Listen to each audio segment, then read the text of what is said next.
Ok, alors bonsoir à tous et à toutes. Aujourd'hui, on va parler de la Shonara, puisque la paracha, c'est la paracha de Tazria, qui parle des lois de ce qu'on appelle de nos jours la lèpre, bien que c'est pas vraiment la lèpre. Étant donné que c'est une affliction de la peau, que la lèpre, c'est une affliction de la peau, donc on donne ce genre de nom, mais en fait, c'est quelque chose de complètement différent. C'est quelque chose qui est quelque chose de miraculeux. On va voir quelques sources que j'ai préparées, entre autres du Rambam et autres et, pour voir ce genre de choses, mais c'est quelque chose de complètement différent. D'ailleurs, on va mettre ça tout de suite.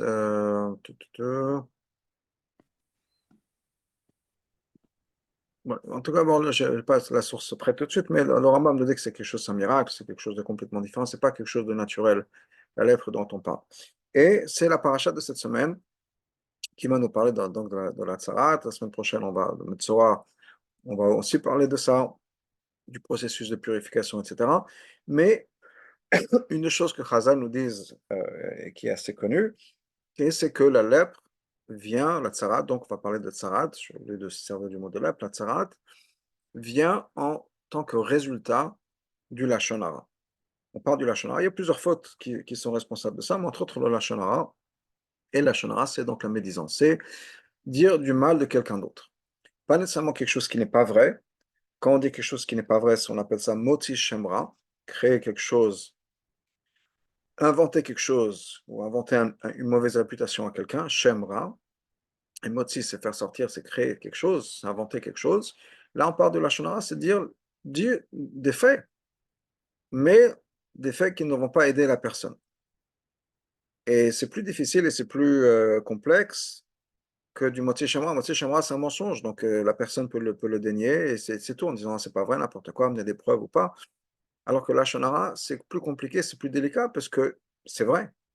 C'est vrai, et quand on a mis une personne dans une situation, une mauvaise situation, une situation pas agréable, comment est-ce que la personne peut s'en sortir? Elle peut pas nier, prouver que c'est pas vrai parce que c'est vrai, et c'est quelque chose de compliqué. Donc le lachon de certaine manière, c'est pire. Pas de certaine manière, c'est pire. D'après Chazal, c'est pire que le lachon, que le moti shamra. De dire quelque chose de pas vrai, de vrai, c'est plus compliqué, c'est plus complexe, c'est plus embourbant, disons, que de dire du moti shamra. Mais donc le lachon hara, c'est d'avoir quelque chose qui est dire quelque chose qui est de mal. Une des deux choses dont on va parler, c'est le mal qu'il y a dans ça. Mais avant ça, j'aimerais introduire une autre idée qui est mentionnée euh, il y a quelques semaines de Pessah, de la Géoula.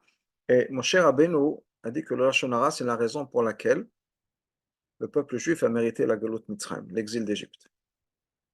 Ce qui est extraordinaire quand on y pense. Alors, le rabbi explique pourquoi, mais c'est quelque chose de très important, que tout l'exil d'Égypte, et c'était difficile, c'était des souffrances horribles, etc., c'était à cause du Lashon Hara, on a mérité ça à cause du Lashon Hara.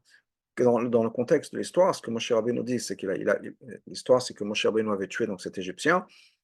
Le lendemain, ou un peu après, il y a une dispute entre deux Juifs, Dathan et Aviram, il essaie de les séparer, et il y a un des deux qui dit, ouais, est-ce que tu vas faire la même chose que tu nous as fait à l'Égyptien? Et ensuite, ils sont partis voir le Pharaon. Et Moshe nous dit, Achen oda dava, ça a été su. Cette chose a été su. Ça a été su quoi au niveau le plus simple, le pshat le plus simple, c'est quoi? Bon, et ça a été su ce que j'ai fait, que j'ai tué un Égyptien. Mais il y a une autre explication qui est que maintenant c'est su, je sais quoi? Je sais maintenant pourquoi le peuple juif passe sur ce qu'il est passé. Est-ce que moi je dis, je me demandais tout le temps, mais pourquoi est-ce qu'on a mérité une chose pareille? Galot Mitzrayim, l'esclavage d'Égypte, etc. C'est pas juste des travaux forcés. C'est vraiment, c'est 210 ans en Égypte, mais des années et des années dans quelque chose qui ressemblait au camp de concentration. C'était des circonstances horribles. C'était pas juste, OK, il fallait travailler. C'était des circonstances horribles. Et Moshe dit, mais pourquoi? Pourquoi une chose pareille? Et pour le Lashon Hara, Moshe dit, maintenant, je comprends pourquoi. Parce que la Lashon Hara, ça pourrit tellement l'essence de notre unité, qu'il a dit, on ne peut pas créer un peuple juif, parce que c'était à l'époque, il fallait encore créer le peuple juif. Maintenant, le peuple juif, Baruch Hashem, il existe. On ne peut pas créer une unité, on ne peut pas créer une union, on ne peut pas créer un peuple juif s'il y a du Lashon Hara. Donc, le Lashon Hara, c'est vraiment quelque chose de très sérieux, de très grave. Et le résultat, c'est ce dont on va parler de la tsarat, etc. Je voudrais partager avec vous quelques textes qui parlent du Lashon Hara, entre autres le Rambam, qui va nous dire des choses suivantes. On a dans le Rambam, dans Mishneh Torah, il y a deux endroits dans lesquels le Rambam parle du Lashon Hara. Dans Mishneh Torah, dans Ilchot Deot, qui est dans Sefer Hamada, le premier Sefer du Mishneh Torah, et ensuite dans les lois de Tumat Tzarat, les lois de l'impureté de la Tzarat. Et on va voir du sérieux, mais on va commencer avec le Chodéot, à quel point c'est grave le Lashon Hara, de dire du mal. Donc, Amou Chachamim, les sages nous disent, Shalosh Averot Nifraim Ben Haolam Ba'olam Hazeh Ve'en Lo Chelek L'Olam Haba. Il y a trois Averot, on fait payer la personne dans ce monde-là, et la personne n'a pas de mon avenir. Okay? C'est grave. On perd son Olam Haba, et on va payer le prix dans ce monde-là. C'est quoi ça, Averot? Avodat Kochavim, Gilui Arayot Shfichut Damim. Avodat Kochavim, c'est l'idolâtrie.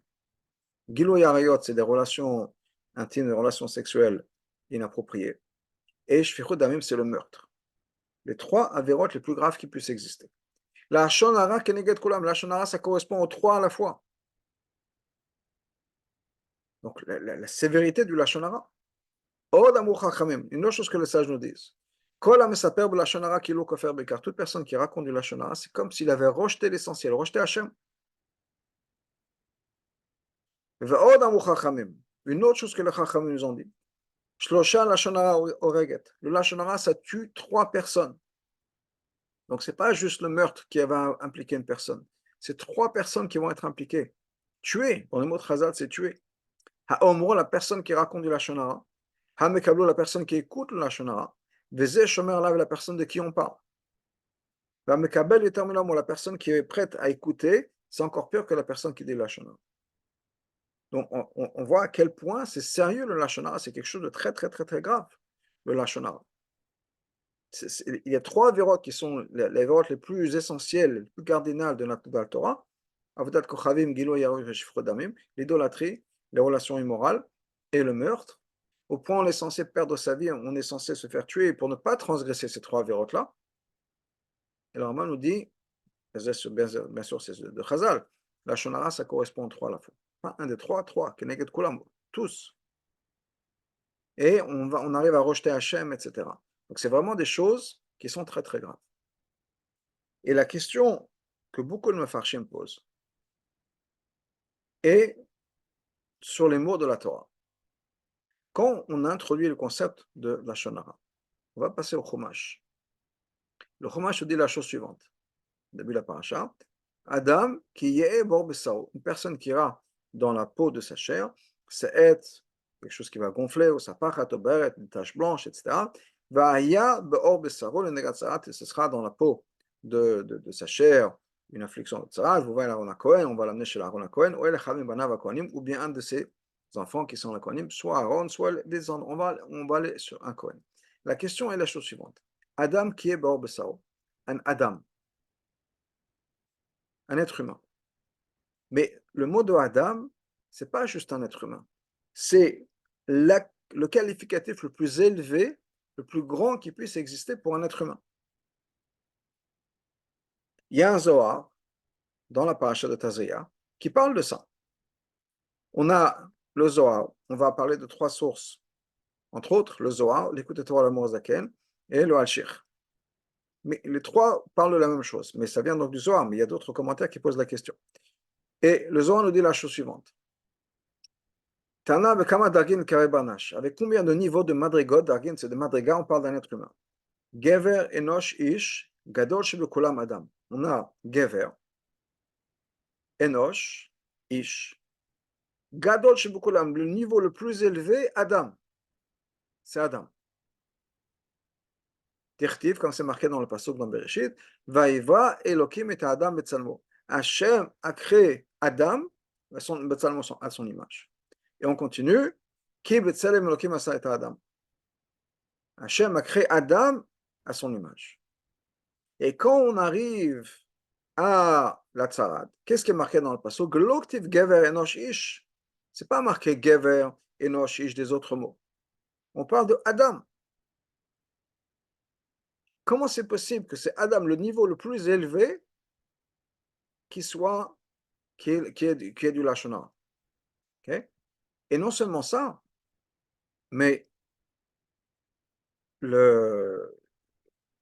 pour renforcer ce point, cette question, si on peut dire, c'est que on parle de Moshe bar Rabbeinu, par exemple, le Hachir, qui va poser la même question, encore une fois, c'est une question, ça commence avec le Zohar, et d'autres ne parlent de ça. Le Hachir va poser la question et dit, mais imaginons, on parle de Moshe. Moshe Rabbeinu, c'est quoi? De quel degré on parle? Va'ish Moshe. Moshe, c'est le niveau de Ish. Adam, c'est encore plus élevé que Ish. Donc, imagine quelqu'un, quand on parle de Adam, on parle d'une madriga, alors bien sûr, il faut comprendre ce que ça veut dire, etc. Mais on parle de quelqu'un qui est vraiment au niveau extraordinaire, créé à l'image d'Hachem. Et comment cette personne-là peut avoir, peut, peut avoir la tsarat, c'est-à-dire la lèpre? Pourquoi? Parce que comment est-ce qu'on a la tsarat en parlant du Lashon Hara? Et c'est quoi le Lashon Hara? C'est encore pire que Shfichut Damim, Gilui Arayot et Avodah Zarah. On parle de quelqu'un qui est l'être humain le plus parfait, le juif le plus parfait. Et cette personne-là fait du Lashon Hara. Il y a quelque chose qui ne colle pas. C'est pas possible qu'il y ait une personne à ce niveau-là qui fasse du Lashon Hara. Avec tout ce qu'on a dit sur le Lashon Hara, c'est pas possible. Il y a quelque chose qui cloche. Et non seulement ça, mais il y a une autre partie de la question, qui est que non seulement on parle de Adam, mais il y a un autre élément qui se rajoute et qui s'emboîte avec ce concept de Adam aussi. On va voir dans l'Écoute Torah, et le Hachir parle de la même chose. Peut-être qu'on va commencer avec le Hachir qui était avant l'Admorazaken, juste au niveau chronologique, qui est, je vais voir comment j'ai dans mes sources, on va voir ce qui va passer en premier. Ok, l'Écoute Torah. Okay, l'Admorazaken vient en premier. Adam qui est Bessaro. L'Admorazaken nous dit la chose suivante. Adam ou Madriga Gdola le fiche ou Shlemo de Kula. Adam, c'est la plus grande Madriga. La Madriga est très, très grande parce qu'il est Shlemo de Kula. C'est la Shlemo de tout. C'est-à-dire, on a Enoch, qui est le niveau le plus bas. Enoch est quelqu'un qui est faible, soit dans son sechel, soit dans le midot, ou dans les deux. Gever, c'est quelqu'un qui est midgamer, qui essaie de faire des efforts. Ish, c'est quelqu'un qui est fort dans les midot. Adam, c'est la personne qui a tout travaillé. Donc, on parle de, encore une fois, Adam qui est une personne qui est parfaite. Adam, cette personne-là, quand il est devenu, il a cachérisé, si on peut dire, toutes ses actions, il a réparé tout. Mais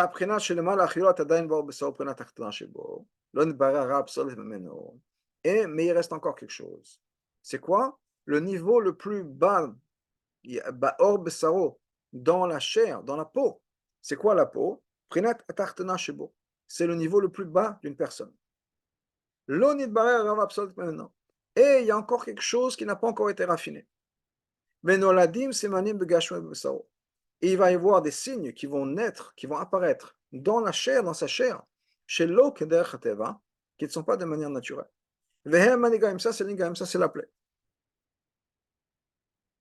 C'est-à-dire, ce que l'amour Zaken nous dit, c'est quoi? De quoi il s'agit? Pourquoi est-ce qu'on dit que Adam qui aura Or Bessaro dans la peau? Je vais dire ça de manière plus rapide, on va voir aussi encore une fois dans le Hachir. C'est une personne qui est parfaite. La seule chose qui n'a pas encore été raffinée, c'est le niveau le plus superficiel de son être. Le niveau le plus superficiel de l'être, c'est quoi? C'est la peau. Si je rentre à l'intérieur, le plus profond de mon cœur, le plus profond de mon âme, ensuite il y a mon âme, il y a mes sentiments, il y a mes émotions, etc. Après, il y a mon côté, il y a mon corps physique. Et le niveau le plus externel de l'externel, si on peut dire, l'enveloppe physique de mon âme et de mes émotions, etc., c'est mon corps. L'enveloppe physique de mon corps, c'est la peau. Donc, c'est le niveau le plus superficiel de mon être. Il a dit, c'est le niveau le plus bas de mon être. Et c'est effectivement, il est possible qu'à ce niveau-là, il y a encore du travail à faire. Je me suis raffiné à 99,9%. Il me reste encore quelques petits trucs à voir, quelques petits trucs à gérer. Et ça, c'est représenté par la peau, qui est le superficiel du superficiel. Mais à l'intérieur, je suis complètement parfait. Et c'est pour ça qu'il y a des négaïm.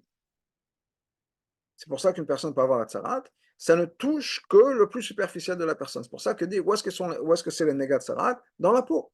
Dans la peau, encore une fois, c'est le côté le plus superficiel. Et d'ailleurs, le Moazaken, je continue, la reine, il n'y a pas de négaïm de nos jours. Pourquoi? Il n'y a pas ça chez les êtres humains. Le Rambam nous dit qu'il n'y a pas de nos jours. Pourquoi? Ça veut dire que quoi?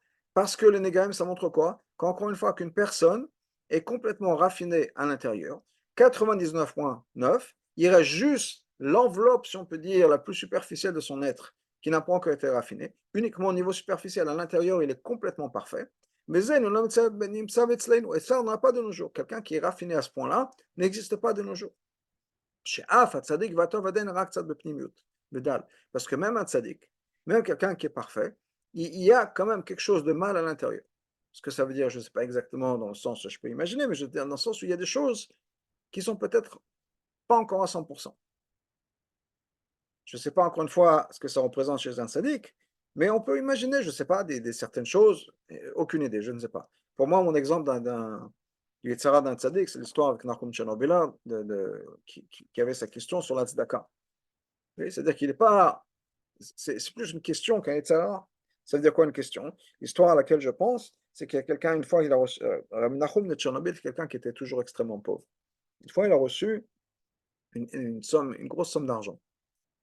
Et il s'est étonné. Et bon, il a dit, comment ça se fait que quelqu'un m'envoie tellement d'argent, etc. Bon, dans l'après-midi, un rendez-vous qui rentre, il y a quelqu'un qui vient le voir, etc. Et cette personne lui dit, voilà, j'ai besoin d'aide, je fais un mariage, j'ai tout un tas de dettes, etc. Il dit, combien tu as besoin? Il a dit, bon, voilà cette somme-là, qui était exactement la somme qu'il avait reçue ce matin. Donc il se dit, ok, Mina Shamaim, ça vient du ciel, cet argent que j'ai reçu, je me demandais pourquoi j'ai reçu tellement d'argent, ça doit être pour lui. Donc il a décidé de lui donner cet argent-là. Mais avant de lui donner, il dit, c'est quoi? Je ne suis pas sûr. Euh, Peut-être qu'au lieu d'aider une personne à faire payer pour tout son mariage, je peux aider plusieurs familles. Et je paye une partie du mariage, 50% du mariage, et je peux aider une autre famille à 50% du mariage. Il n'était pas sûr de ce que ça voulait représenter. Et donc, il a réfléchi, il avait ce moment de doute, pardon. Après tout, après ça, il a décidé qu'il allait donner cet argent à ce monsieur en disant, il a fait le calcul suivant en disant, voilà, je voulais lui donner. Tout d'un coup, j'ai une pensée qui m'arrête de vouloir donner cet argent. Avec une autre mitzvah, pas je garde l'argent pour moi, je pars en vacances. C'était, je peux faire une autre mitzvah avec. Donc il y avait ce moment d'incertitude. Il a décidé, il a dit, regarde, si j'allais faire une mitzvah, c'est sûr que donner cette personne-là, aider cette personne, c'était une mitzvah. Tout d'un coup, j'ai envie de faire quelque chose d'autre, une autre mitzvah, et peut-être que ça doit venir du Yetzirah qui veut que je ne fasse pas que la mitzvah. Parce que sinon, ça aurait été la meilleure chose, j'aurais fait tout de suite. J'aurais voulu aider, lui redonner 50%. Si au départ, je voulais lui donner 100%, et que tout d'un coup, je change d'avis au niveau de la tzedaka, je vais donner moins de tzedaka, ça vient de ça. Donc, c'est quoi un Yetzera? C'est pas l'Yetzera de vouloir garder cet argent, etc. C'est de savoir quelle est la meilleure mitzvah. Peut-être que c'est ça ce que ça représente, quelqu'un qui n'est pas parfait de nos jours. Il y a une autre histoire avec l'Admour Emsaï, le fils du Ban Natania, le deuxième rabbi de Chabad, où c'est une longue histoire, mais je vais la faire courte, qui est quelqu'un qui une fois est rentré en rendez-vous chez lui, en Yechidout, et le rabbi a arrêté de prendre des rendez-vous, et on l'a attendu. Il a dit à son shamash, au gabay, au maskir, on arrête tous les rendez-vous jusqu'à que je te dise. Et les gens ont entendu que le rabbi faisait les teilim et pleurait dans son bureau, etc. Tout le monde s'est inquiété, il va savoir quel gzera il y a min hashamayim. Tout le monde s'est mis à faire teilim, à pleurer. Bon, après quelques heures, le rabbi a dit à son shamash, son gabay, tu peux reprendre les rendez-vous. Et la dernière personne qui était chez moi, renvoie-le-moi. Et après, on reprend les rendez-vous. Et un peu plus tard, l'Admour MC a expliqué ce qui s'est passé. Il a dit, cette personne-là, elle est rentrée chez moi. Il dit, à chaque fois qu'il y a quelqu'un qui vient me voir avec une certaine faute, etc., ils ont besoin d'aide, j'essaie toujours de trouver en moi une similarité, à ce que cette personne a. J'essaie de trouver quelque chose qui ressemble en moi, à des degrés infimes.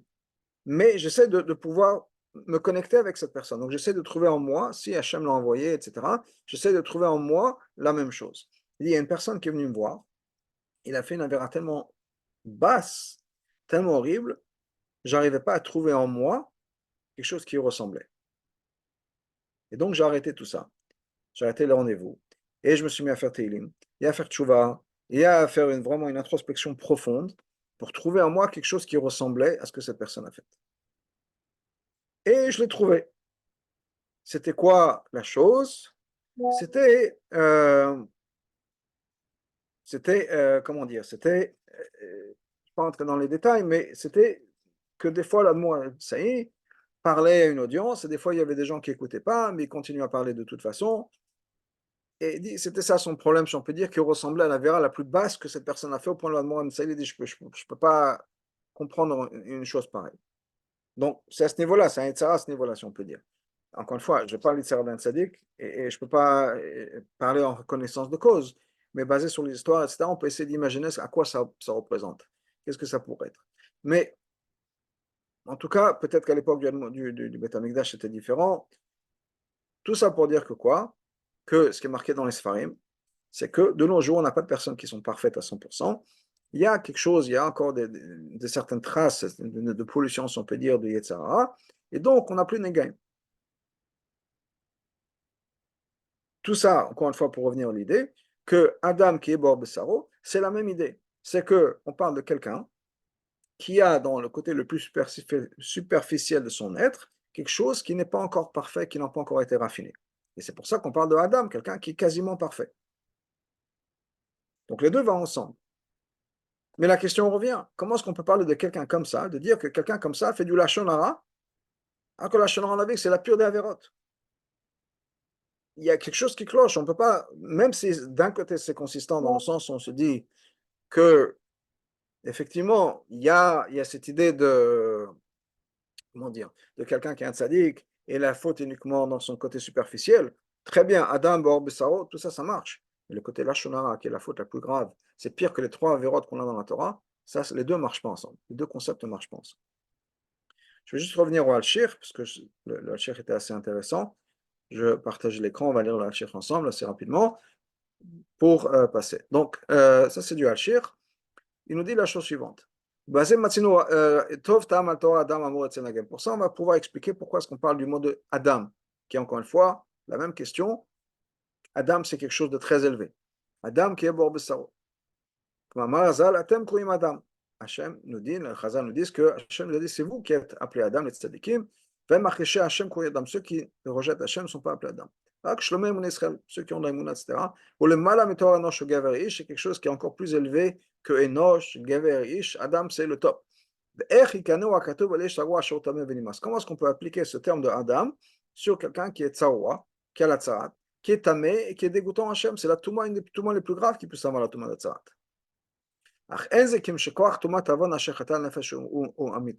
La seule chose, c'est quoi? C'est que c'est la Touma de la personne qui va apparaître. Qu'est-ce que ça veut dire? Il va expliquer. Les gens qui vont contre Hachem, leur essence même, c'est l'impureté. Une faute ne va pas laisser de traces sur eux. Il n'y a pas de clash, on peut dire, il n'y a pas de contradiction entre leur être et leur peau et la Touma. Même chez les Juifs, même chez les Juifs, il n'y avait pas de traces de Touma, si ce n'est qu'à l'époque où ils étaient encore parfaits. Où la Gdusha qu'ils avaient à l'intérieur repoussait la Touma vers l'extérieur. Ce qui n'existe pas de nos jours. La même chose quand Chazal nous dit que la Tzarat vient pour le Lashon Hara.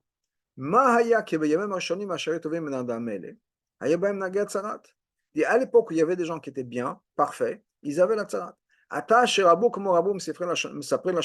De nos jours, il y a tellement de gens qui font la Lashon Hara, comment c'est possible qu'on n'a pas de Tzarat? Il y a quelque chose qui cloche. Je vous explique l'Achir, à l'époque où il y a eu moins de Gdusha, leur âme n'est pas dégoûtée par la Touma. Pour s'exprimer dans la peau. Et c'est pour ça que on peut se servir du mot de Adam. On parle encore une fois, Adam, c'est le terme le plus élevé. Et on parle de quelqu'un qui est très, très, très spécial.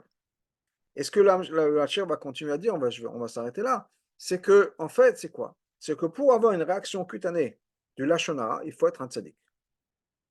Pour développer des boutons, pour développer une réaction, une énergie, une affection de la peau, c'est que je dois être en parfaite santé spirituelle. Parce que de nos jours, ce qui est dit plus ou moins dans notre mot, c'est que de nos jours, on n'a pas des gens qui ont une réaction physique au Lashon Hara. Quelqu'un qui va tomber malade physiquement, développer des boutons, si on peut dire, ou une réaction de la peau, un problème de peau, comme si quelqu'un avait une allergie à quelque chose qu'il avait mangé. Oui, tout d'un coup, il aura une réaction physique de son corps. C'est que ça le dérange. Pour qu'on ait une réaction physique, il faut qu'on soit en accord avec sa neshama. Parce que sinon, c'est comme tous les jours. Donc, pour avoir une réaction physique, physiologique au Lashon Hara, il faut que mon corps, il faut que mon âme, il faut que tout ce que j'ai soit parfait. Parce que sinon, je n'ai pas de réaction physique. Je ne vais pas avoir cette énergie, si on peut dire, au Lashon Hara. Il faut être quand même assez gros, assez grand pour avoir cette réaction au Lashon Hara. Dans notre mot, ce que je comprends du Hachir. Donc, on revient à la même idée, qui est que comment c'est possible que quelqu'un qui fasse du Lashon Hara, c'est quelqu'un qu'on appelle Adam, ou bien de l'autre côté, quelqu'un qu'on appelle Adam, quelqu'un qu'on appelle la personne la plus parfaite, c'est quelqu'un qui parle du Lashon Hara. Pour comprendre ça, il faut comprendre qu'il y a deux sortes de Lashon Hara. Pas deux sortes, pas deux sortes de Lashon Hara. Il y a deux côtés, il y a deux éléments du Lashon Hara. Et on va voir ça dans deux parties du Rambam. Le Rambam, je disais qu'il parle du Lashon Hara dans les Chod Deot, et ensuite il parle du Lashon Hara dans les Chod Tumatzarat. Et on a vu la partie du Chod Deot, on va passer maintenant à un long Rambam dans les lois de Tumatzarat. Okay, donc, il Chodéot, on a vu, il y a trois véros du Lashon Hara, etc. Et ensuite, on a dans il Chod Tumatzarat Perek Zayin. Il nous dit la chose suivante, le Rambam. Où est-ce qu'on va en sait?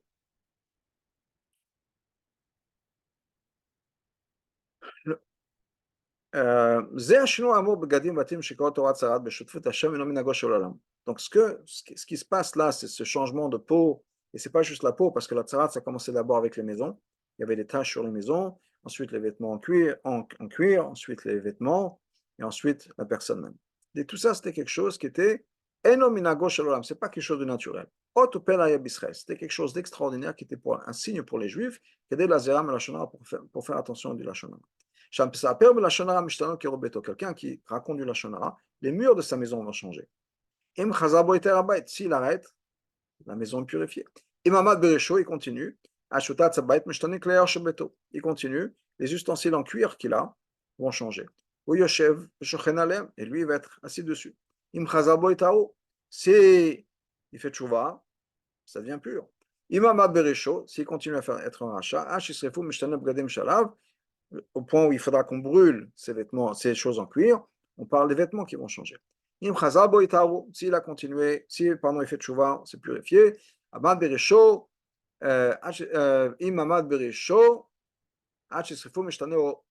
S'il continue, au point où il faut brûler ses vêtements, c'est maintenant sa peau qui va être touchée.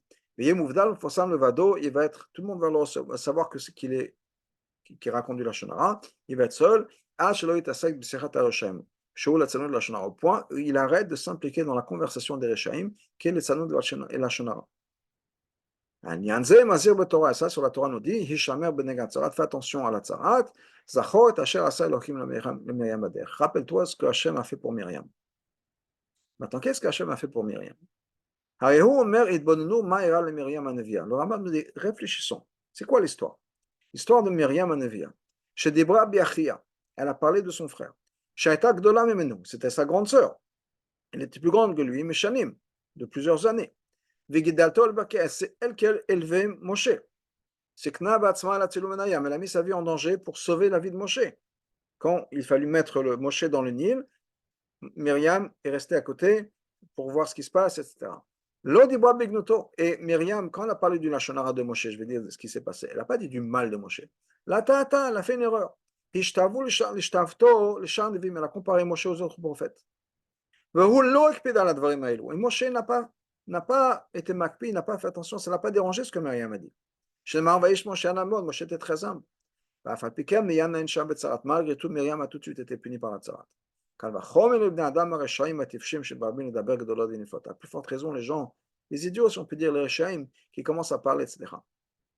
לפיכך, donc, ראוי למי שרוצה לכוון אורחותיו, להתרחק מישיבתם ולדבר עמהם כדי שתפס אדם ברשת רשעים סכלותם. Il dit donc c'est mieux d'éviter de s'asseoir avec les Réchaïm. וזה דרך ישיבת הליצים הרשעים.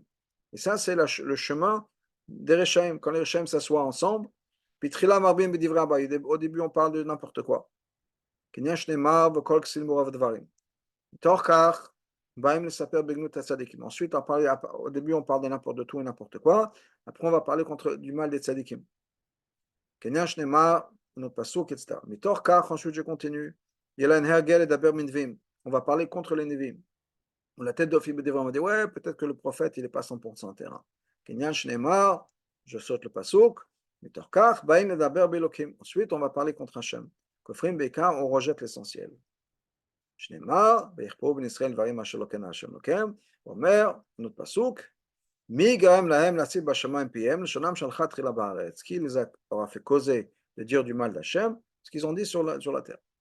זוהי שיחת הרשעים, ça c'est les conversations des רשעים, שגורמת להם ישיבת קרנות וישיבת כנסיות של עם הארץ. Pourquoi est-ce qu'on arrive à tout ça? Parce qu'ils sont là, à juste passer du temps ensemble, entre Beshivat Bete Mishlot, ils sont assis au café, ils sont assis au bar, donc avec des gens qui boivent de la bière.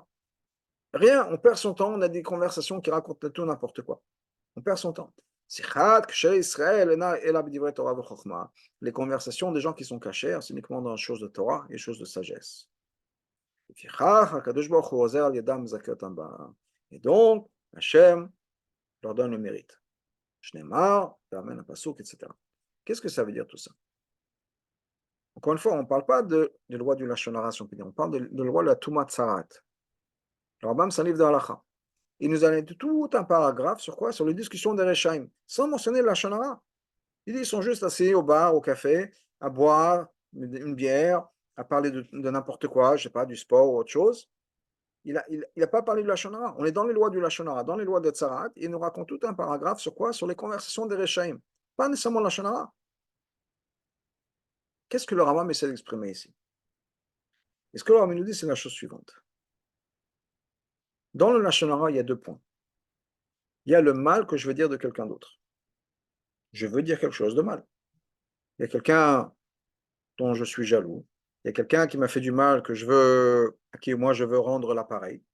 Et d'ailleurs, c'est tout le contexte de Ilchot Deot, du Perek Zayin, dans lequel le Rambam parle de ça, de se venger. On n'a pas le droit de se venger, etc. On n'a pas le droit de causer du tort à quelqu'un d'autre. Et donc, on n'a pas le droit de dire de la shona. Ça, c'est quand moi je parle du mal de quelqu'un, avec l'intention de lui faire du mal. Ça, c'est une chose. Mais il y a quelque chose d'encore plus profond dans la shona. Ce n'est pas le fait que je vais consciemment dire du mal de quelqu'un d'autre. Ça, c'est une chose. Et le lashon hara, c'est en fait quelque chose qui va révéler ce qui se passe à l'intérieur. Et c'est l'exemple de Myriam que le Rambam ramène de Chazal. Myriam, est-ce que le Rambam nous dit, Myriam n'avait aucune intention de faire du mal à Moshe. C'était sa sœur, le Rambam nous dit, c'est sa sœur, sa grande sœur qui s'occupait de lui, etc., qui n'avait que de l'amour pour lui. Elle n'avait aucune intention de dire du mal de Moshe, de lui faire du mal. Moshe, c'est pas vexé, c'est pas blessé, la Torah nous le dit, il était humble, ça ne l'a pas dérangé. La seule chose que Myriam a fait, c'était une erreur d'appréciation, de jugement de Moshe. Mais elle n'avait aucune intention de causer du mal à Moshe. Est-ce que le Rambam essaie de nous expliquer, par l'histoire de Myriam, par tout ce paragraphe sur les conversations des Rechaim, dit que quand on parle, ça exprime quelque chose. Parler, c'est exprimer ce qu'on a à l'intérieur de nous.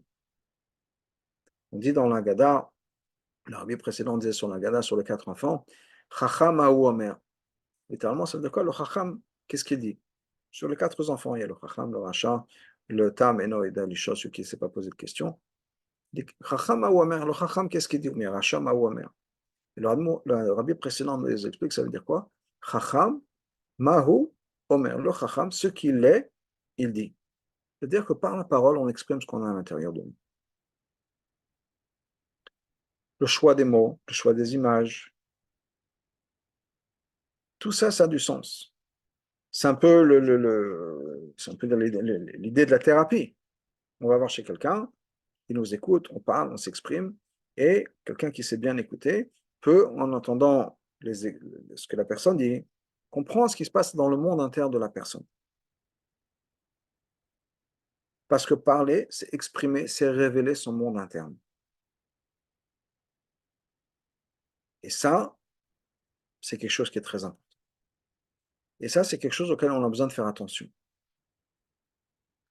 Est-ce que les sages le disent, les Torah, le Rambam et d'autres, c'est que si une personne est parfaite, on parle de quelqu'un qui est parfait, on ne parle pas de quelqu'un qui veut faire du mal, qui veut dire du mal. Ça, c'est quelqu'un qui, c'est autre chose. On parle de quelqu'un qui est parfait, mais qui est peut-être à l'intérieur de lui-même quelque chose auquel il n'a pas accès, dans son subconscient, mais qui va s'exprimer par la parole. Et là, il faut faire attention. Donc, on parle de quelqu'un qui, effectivement, qui est peut-être à 100% parfait, ou pas de 100%, en disant 99,9% parfait. Mais peut-être qu'on a à l'intérieur de soi-même quelque chose qui reste encore un résidu qu'on n'a pas encore travaillé, guéri, changé, transformé. Et ça peut s'exprimer par la parole. Pas nécessairement du lashon hara, mais c'est les conversations des Hachem. Quand le Raman dit conversations des Hachem, c'est quoi? On parle de n'importe quoi. Pas de mal nécessairement, mais on crée un contexte autour de nous où les conversations ne sont pas nécessairement les conversations qu'on va avoir. Ce qui fait que quand on va parler, on va dire des choses qui vont révéler ce qu'on a à l'intérieur peut-être, mais ce qui pourrait aussi nous entraîner à passer d'étape en étape. Comme le Raman nous dit, au début, on se retrouve autour d'un pot et on parle de tout et n'importe quoi. Après, on va parler contre les tzadikim. Après, on parle contre les nevim. Après, on parle contre Hachem. Pourquoi? Parce que s'il n'y a rien qui va nous protéger, la conversation, les paroles, les mots qu'on va dire peuvent ouvrir la porte à quelque chose de complètement négatif. C'est-à-dire que des fois, on se laisse aller. Il y a des choses qui sortent. Et si le contexte s'y prête, on ne s'arrête pas. Mais il faut, excuse-moi, Israël, Oui, oui. il faut garder dans son cœur, même si ça nous fait mal, même si on a des crampes d'estomac, il faut garder dans son cœur. Il y a- Alors, le Baal Shem Tov, il dit bien, si on a un souci, on en parle à un ami. absolument. C'est une très bonne question, ce qui me permet de rediriger. Je n'aurais pas pensé à cet aspect des choses. Effectivement, le Baal Shem Tov nous dit ça, c'est Chazal. Non seulement c'est un Chazal, c'est une mitzvah de la Torah, que l'autis naet achecha bilvavech, on n'a pas le droit de garder une haine contre son frère à l'intérieur de nous-mêmes. Donc là, on parle de quelque chose, ta question, on parle de quelque chose dont on est conscient et qu'on a besoin de trouver les bonnes manières d'exprimer et de pouvoir corriger. Et on a besoin de travailler sur ça, travailler dans le sens où on a besoin de pouvoir l'exprimer, on a besoin de pouvoir en parler, on a besoin d'aller voir la personne et de s'asseoir et de voilà, il y a quelque chose qui m'a dérangé, etc. On a besoin de mettre les choses au clair.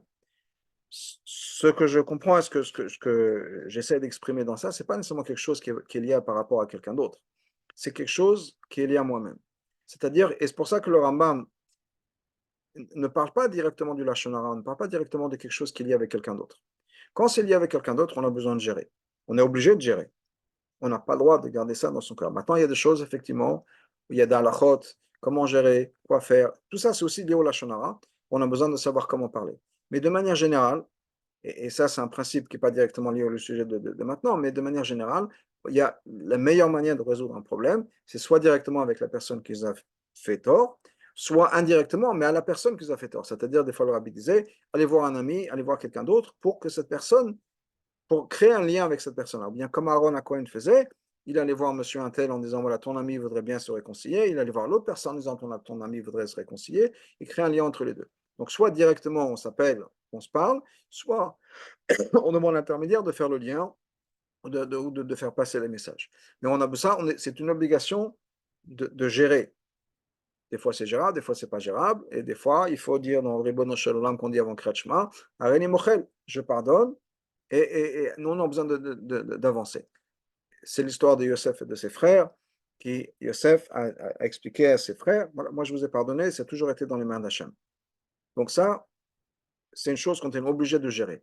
Ce Mais que je... Israël, Oui, dis-moi. quand on dit à Rémi Morel, Est-ce que le fait qu'on ait parlé, qu'on ait fait de la Shonara, parce que je pense que tout le monde fait de la Shonara, directement, indirectement, est-ce que ça efface quand on dit pendant le Kriyat Shema?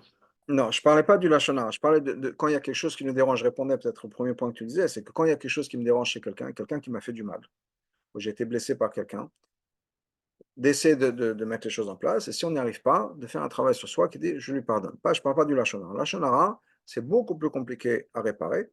C'est un exemple qu'un des tzadikim m'avait donné, je ne me rappelle plus qui.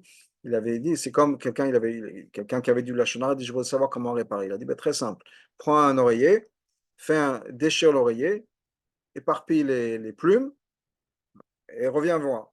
Okay, il a fait ça.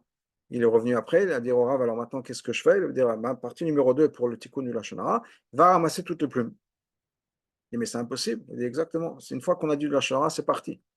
On ne peut plus recontrôler, reprendre les mots qui ont été partis, qui maintenant circulent à travers le monde. On peut essayer de faire ce qu'on peut, mais il y a cette idée qu'effectivement, quand on a dit du mal de quelqu'un, c'est sorti de nos contrôles. Si ça a été publié sur Internet, c'est des choses qui vont rester longtemps et c'est difficile à réparer. Je parlais quand tu dis qu'il y a quelqu'un qui nous a fait du mal et que est-ce qu'on est censé garder ça sur le cœur? On est censé faire nous notre travail. Je ne parle pas du lachon hara, je parle de quelqu'un qui m'a fait du mal. Au lieu de me soulager en parlant à ma belle-mère du mal de quelqu'un d'autre, je parle avec la personne, j'essaie d'arranger les choses, j'essaie de m'expliquer, j'essaie de partager comment est-ce que je me suis ressenti, comment est-ce que j'ai vécu cette expérience-là. Ça, c'est une chose. Au niveau du tikkun, non, Areni Mochel, ça ne va pas aider le mal que j'ai fait à quelqu'un d'autre. C'est pour le mal que moi, je ressens. Quand moi, j'ai encore quelque chose qui me fait mal parce que quelqu'un m'a fait moi quelque chose, là, je peux travailler sur moi-même en disant, je laisse passer. Et c'est un travail à faire, dans le sens, c'est pas juste des mots à dire. C'est un travail à faire à vraiment croire en Hachem et croire en Hashgacha Pratit et se dire, si ça m'est arrivé, c'est pas à cause de la personne, c'est parce que ça devait m'arriver. Donc moi, je lui pardonne à cette personne-là et je me concentre sur le message de ce qui m'est arrivé, pourquoi est-ce que ça m'est arrivé, indépendamment de la personne. Comment réparer son lashon hara? On a besoin d'aller voir la personne, on a besoin de réparer comment on répare le mal qu'on a fait à quelqu'un d'autre. Des fois c'est faisable, des fois c'est plus compliqué, on essaie de faire ce qu'on peut. Mais ce que je voudrais, j'espère avoir répondu, mais ce que je voudrais expliquer, c'est que ce n'est pas par rapport au lachon hara. Ce que je comprends de ce que le rabbi dit sur cette idée-là, c'est que mes paroles et le contexte de mes paroles ont un poids. Des fois, on se dit, bon, ça va, je rigole, ou c'est juste des mots, j'ai juste dit comme ça. Non, les mots qu'on dit ont un poids. L'être humain, dans la Torah, on appelle Medaber, quelqu'un qui parle. Les mots sont liés au plus profond de mon existence en tant qu'être humain. C'est pour ça que des fois, par des mots, on peut se calmer, on peut se mettre en colère, on peut s'énerver. Que des fois, quand on revit quelque chose, on en reparle, on ressent les mêmes sentiments. Des fois, c'est marqué dans le Sfarim, que dans Chassidut aussi, le Rabbi Rachab ramène ça entre autres dans Ranat, sur le concept de la parole, des fois, on peut changer une réaction juste par les mots. On se calme, on ne dit rien. Des fois, on parle, on s'énerve encore plus. Des fois, par des mots, on peut se calmer. Les mots ont un lien très profond avec mon humanité, avec mon sens d'être et mon existence profonde. Si je ne gère pas les mots que je dis, en disant ouais, c'est rien, c'est juste des mots, je rigolais, c'était une blague, etc., ça crée un contexte qui est négatif et qui, s'il n'est pas contrôlé, m'amène d'étape en étape, en étape, en étape, à rentrer dans un monde qui est complètement négatif. Et ça, c'est même pour quelqu'un qui est un dame, qui est tout au niveau le plus élevé. Même quelqu'un qui est parfait, il peut arriver qu'en parlant, en disant certaines choses, il y a du mal qui va sortir. Et je ne parle pas encore une fois, une expression qui pourrait être négative. Je vais donner un exemple qui vient en tête. Euh, Peut-être que dans la route, tu Rabbi ramène ça. Il y avait un Cohen, à l'époque du Beth Amikdash, qui, quand il distribuait le lechem apanim, le pain, donc chaque Shabbat, il y avait du pain frais, on changeait le pain dans le Kodesh, dans nos shulchan, il y avait 12 pains, et Shabbat, on changeait. Et les pains qu'on enlevait, ils étaient distribués entre les Kohanim. Il y a un Kohen qui a dit, moi j'ai reçu du pain un tout petit peu, comme la queue d'un lézard. Il voulait décrire la quantité qu'il a reçue, comme la queue d'un lézard. C'est le mot dont il s'est servi. Et les Kohanim de l'époque ont dit, il y a quelque chose qui cloche. Comment on peut comparer le pain saint du Kodesh, le pain du Beth Amikdash, à un animal impur, un lézard?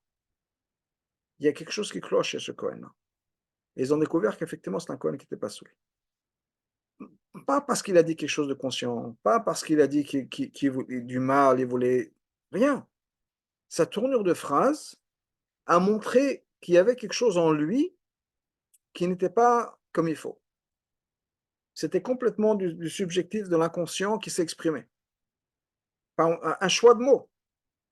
C'est un inconscient qui s'est exprimé, et parce qu'il a dit certains mots, ça a révélé qu'il y avait quelque chose à l'intérieur de lui.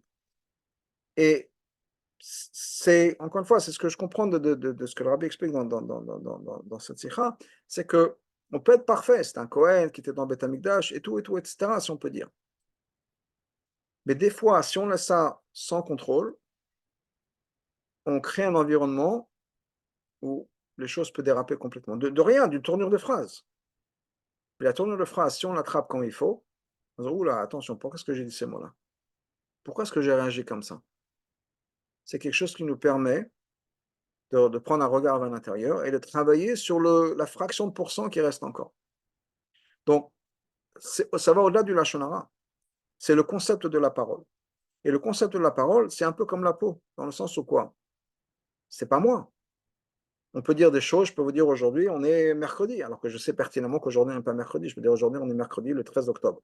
Non, on n'est pas mercredi 13 octobre, on est dimanche. Pour moi, c'est encore dimanche. Peut-être qu'en France, c'est déjà la nuit, c'est déjà lundi. Et on est rendre Chavtet Iyar, Adar Bet, pardon. Mais je peux dire des choses auxquelles je sais pertinemment que ce n'est pas vrai. Il n'y a pas de souci. Ce n'est pas moi. C'est comme la peau. C'est superficiel. Et le Lashon Hara, c'est ça, on dit. C'est que Adam Kebor Bessaro, une personne qui est presque parfaite. C'est juste dans son côté superficiel. C'est quoi le côté superficiel de la parole? Si on ne fait pas attention à ce qu'il dit, à ce qu'on dit, ça peut enchaîner de certaines choses. Et donc, c'est un message qu'il faut faire attention à ce qu'on n'est pas, se dire, ah, c'est juste une blague, je rigole, ou je dis juste comme ça, ou pour m'amuser, ou ça va, c'est que des mots. Peut-être, mais on a besoin d'y faire attention. Même si on dit c'est chitsoni, c'est comme la peau, c'est superficiel, c'est à l'extérieur, etc. Peut-être. Mais c'est révélateur. Et on a besoin de faire attention à ce qu'on dit. Et on a besoin de faire attention au contexte de nos mots, etc. Et c'est un message pour nous, pas seulement pour les autres. Peut-être c'est pour un message possible pour nous en tant que parents, être à l'écoute de nos enfants, être à l'écoute de nos époux et nos épouses, pas d'une manière négative, pas pour les attraper sur le mot, en disant, mais attention, est-ce que je fais bien attention aux mots dont ils se servent? Est-ce que je suis bien à l'écoute de ma femme ou de mon mari? C'est autre chose. Mais dans le côté négatif, dans le sens où, quel est le contexte de mes mots? Qu'est-ce que je dis? Et de faire attention à ce qu'on dit. Et ça, effectivement, c'est quelqu'un qui est presque parfait, quelqu'un qui est à l'écoute, quelqu'un qui a fait un travail sur soi-même, quelqu'un qui a réparé, si on peut dire, presque tous ses traumatismes d'enfance et du passé, etc., dans le sens où il arrive à se débarrasser de beaucoup de bagages et de beaucoup de choses qui nous retenaient. Il y a encore quelque chose à faire, peut-être un petit travail à faire, de savoir quel est le message que mon subconscient exprime. Exprime, ça veut dire de l'extérieur, par l'intermédiaire des mots dont je parle. Et faire attention aux mots dont on se sert. Et juste pour finir avec ça, on sait à quel point le rabbi faisait attention à ça, aux mots. Jamais le rabbi disait quelque chose de négatif, un mot négatif. C'était toujours non, l'opposé de quelque chose de positif. Mais jamais un mot de négatif. C'était donc, pour parler de choses, je vais dire des mots. Moi, je ne suis pas que moi, je suis à ce niveau-là. Et quand le rabbi voulait parler de la mort, c'était Eper Chachaim, l'opposé de la vie. Quelque chose d'impur, c'était Eper Tara, c'est l'opposé de la Tara, etc. Même un hôpital, le rabbi ne voulait pas qu'on se serve des mots de Beth Cholim, une maison de malade. Non, c'est une maison de guérison, ou une maison pour les docteurs, hein, etc. Bet Rofim, Bet Refoua, pas Bet Cholim. Parce que les mots sont importants, ça exprime quelque chose d'important. Donc, juste un point avec ça. Et je voudrais partager une idée que qui m'a été apportée, si on peut dire, la semaine dernière. Donc, je partage avec vous. Ma femme donne beaucoup de cours et entre autres, ça s'est fait Bashgacha Pratit, qu'elle a beaucoup de femmes qui veulent se convertir, à qui elle donne des cours. Donc, c'est vraiment le béaba du judaïsme, entre autres les brachot, etc. Et elle me dit que les brachot, des fois, les gens sont confus, ils ne savent pas quel bracha. Enfin, je lui dis, mais je ne comprends pas quel est le problème dans une bracha. Brachot, c'est plus ou moins simple. À part un motzi qui est du pain, bon, le pain, c'est le pain. Mezonot, tout ce qui fait avec la farine. Aet, tout ce qui pousse sur un arbre. Adama, tout ce qui pousse sur la terre. Et chacun le reste. C'est pas très compliqué. Et ce que ma femme me dit, oui, mais tu ne comprends pas. Les gens ne savent pas ce qu'ils ont dans dans leur assiette. une assiette de quinoa. Pousse où le quinoa? Dans un sac en plastique. Mais d'où ça pousse? Les gens ne pensent pas. Ils ont quelque chose devant eux, ils mangent. De dire une bracha, c'est pas juste les mots. Alors, bien sûr, c'est les mots. Je ne veux rien enlever de tout ce qu'il y a dans la bracha. Mais de pouvoir dire ces mots, de s'arrêter 30 secondes, disant 30 secondes, ce que je suis en train de manger, ça vient de où? Où est-ce que ça a poussé? De dire une bracha, d'être forcé à dire une bracha, c'est quelque chose qui va donner tout un autre sens à la nourriture. Ça change quelque chose de complètement. Ça change la relation avec ce que j'ai devant moi, ce que je vais manger, ce que je mets dans mon corps. Donc, moi, pour moi, c'était une réalisation. Je n'avais pas pensé à cette idée-là. On s'habitue à faire un bracha, on ne pense pas toujours à la profondeur de ce que ça représente à tous les niveaux, ou à tellement de niveaux. Mais donc, les mots aussi, les mots qu'on dit, faire attention. La bracha, c'est un exemple de ça. La bracha, la tefila, de dire moderne, on se réveille dès qu'on ouvre les yeux, à peine on dit merci Hachem. C'est important, c'est du pouvoir. Donc, les mots qu'on dit sont des choses qui sont importantes. On communique avec des mots, exprime avec des mots. Donc, on prend conscience du pouvoir des mots et que Bezrat Hashem se dirigeait que pour des bonnes choses, que pour des brachot, que pour des tfilot, etc. Voilà. Kol Tov. Razak, Razak.